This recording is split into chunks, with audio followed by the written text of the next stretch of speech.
How do we know that we are in alignment with our soul? Actually, it's really simple, because positive, open, expansive states are signs that we are in sync with our soul. Our soul wants to give and receive love, deepen and expand love. So it naturally wants to grow towards more authenticity, more joy, more flow and ease. But they say life isn't all sunshine and rainbows. There are periods in our lives where we go through a lot of pain, experience loss. This is natural, it's part of human life, it's the roller coaster, inevitable, and also essential to our growth. When we are in alignment with our soul, we can experience inner resilience, inner power and strength to stay centered and grounded. Our soul has inherent qualities, natural vibratory states. I like to call them soul home keys.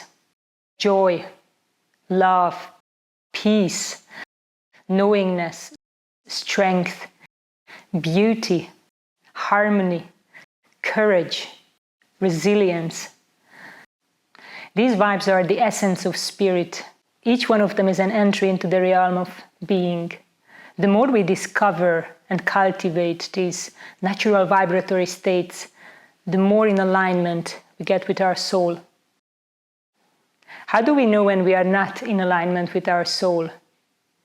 Usually we identify with a very limited part of our potential, what we call personality or ego. We lose touch with our soul due to trauma or wounding. And when we are not connected to our soul, we might experience endless challenges. Some people spend most of their adult lives in resistance to their soul's beauty. They simply forgot who they are, but it's just temporary. So when you are not in tune with who you truly are, you might feel kind of lost, alone, depressed, aimless and empty inside.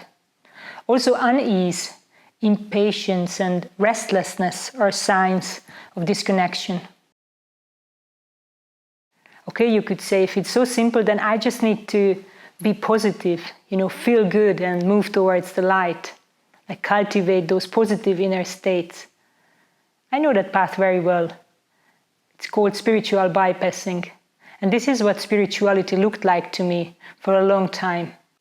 Reading oracle cards, tuning to the energy, cleanse my chakras.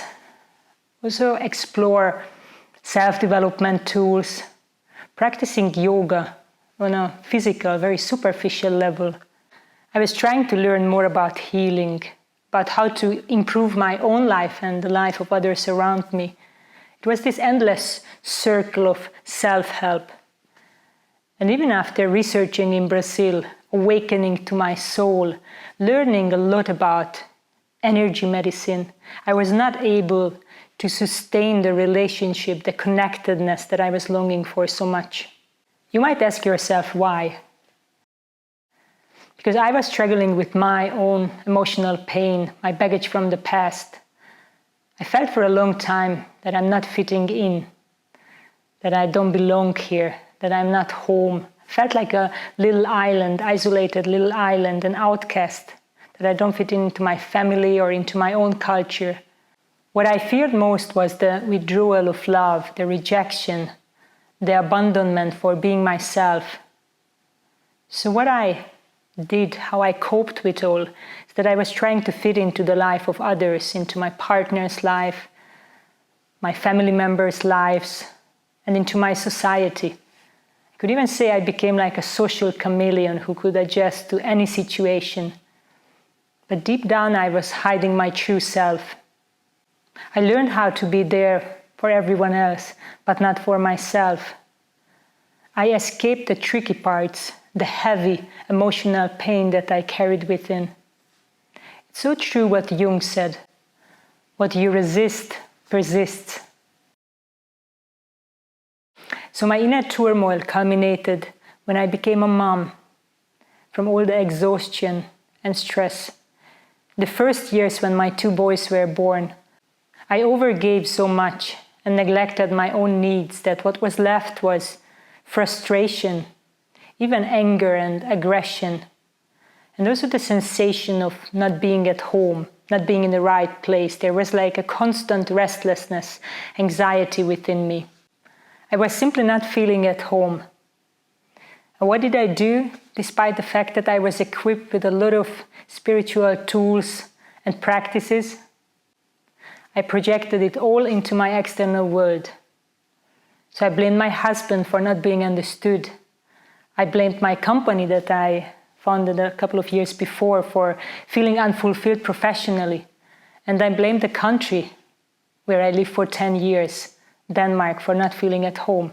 I felt trapped, stuck in a life that I didn't want. I didn't deny my own responsibility because I could see that this is all my creation.